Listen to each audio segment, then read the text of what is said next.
Assalamualaikum warahmatullahi wabarakatuh. Alhamdulillahirabbil alamin. Assalatu wassalamu ala asrofil anbiya'i wal mursalin sayyidina wa maulana Muhammadin wa ala alihi wa sahbihi ajmain. Rabbi shrah li sadri wa yassir li amri wahlul 'uqdatam min lisani yafqahu qawli. Amma ba'd.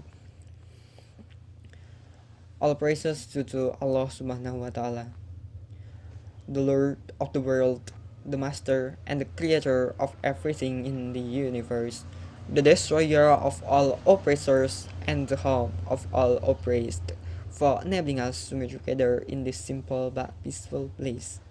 My peace and salutation always be given to our Prophet Muhammad Sallallahu Alaihi Wasallam, who has guided us from the stupidity to the cleverness, from Jahiliyah era to the Islamiyah era, namely Islamic religion that we love. So, based guidance, we are able to differentiate the good thing and the bad one, the right way and the wrong one, in order to enter the God's paradise. Secondly, I don't forget to say thanks so much to you all who's been giving me valuable time so that I can speak in front of you all. Dear ladies and gentlemen, standing in front of you all, I'm Abdul Hakim Al Farisi. I would like to deliver my speech under the title Islamic Spirit by Exuding Innovation and Creativity. Bismillahirrahmanirrahim. Fa'alhamaha fujuraha wa taqwaha. And its enlightenment as to its wrong and its right. Maka Allah mengilhami kepada jiwa itu jalan kefasikan dan ketakwaan. Berbicara tentang pemuda Islami yang kreatif dan inovatif, seringkali kreativitas dan inovasi menghantarkan kepada jalan kefasikan yang seharusnya menghantarkan kepada jalan ketakwaan. Dari sinilah saya akan membahas dari mana datangnya jalan kefasikan dan ketakwaan yang sebenarnya sudah ada dalam diri setiap manusia. Tergantung bagaimana cara kita mengendalikannya. Tapi saya akan membahasnya dari sudut pandang yang sedikit berbeda, dari sudut pandang psikologi, aliran psikoanalisis karya Sigmund Freud. Banyak dari kita yang tahu bahwa Sigmund Freud adalah psikolog asal Austria yang lahir pada 1856. Beliau adalah bapaknya psikoanalisis.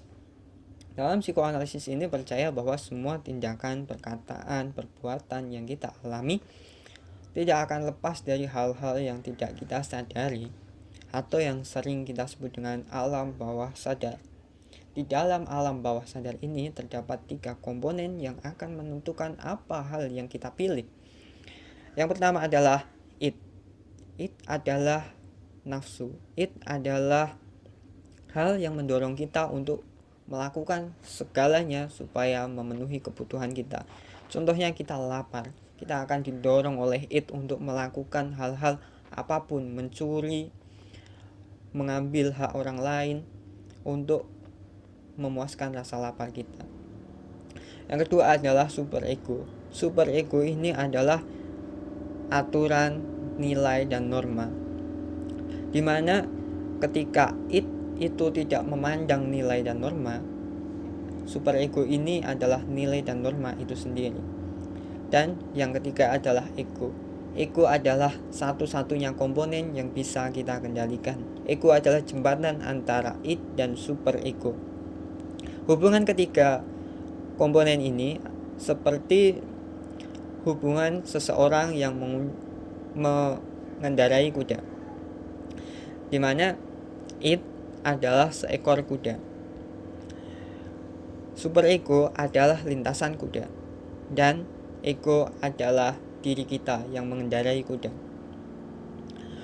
Bisa jadi seseorang melakukan kejahatan, melakukan hal-hal itu karena kuda yang dia tunggangi itu sangat memberontak, tidak bisa dikendalikan.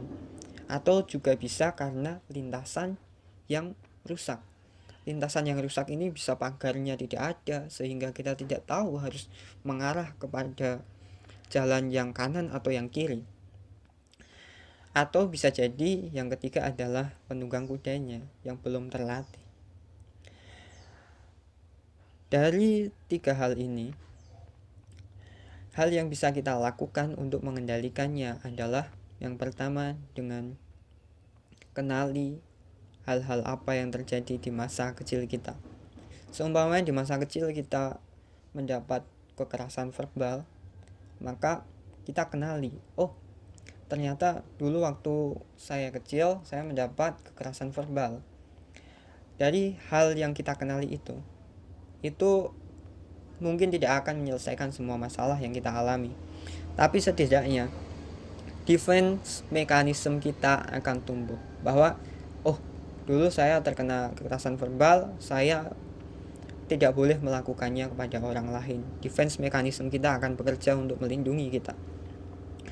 Yang kedua adalah sebenarnya it tidak bisa kita rubah, karena sebelum kita lahir pun it sudah tertanam di dalam diri kita. Sedangkan super ego ini baru tumbuh ketika kita balita. Serta yang lain, solusi-solusi lainnya adalah, hei teman-teman, kalian adalah pemuda yang kreatif dan inovatif. Saya yakin kalian lebih mengetahui, kalian dapat mencari tahu apa-apa solusi yang dapat kalian berikan kepada teman-teman sekitar. Oleh karena itu, karena waktu yang terbatas, saya akhiri. Teman-teman tetap jaga kondisi tubuh kalian, bantu teman-teman kita yang membutuhkan, kendalikan super ego dan ego supaya seimbang. Dan terima kasih. That's all for me. If you got many mistakes from my speech, please forgive me. And I do hope my speech will be useful in our life in this world and hereafter. Wa tawassaw bil haq wa tawassaw bis sabr. Wabillahi taufiq wal hidayah. Wassalamualaikum warahmatullahi wabarakatuh. See ya.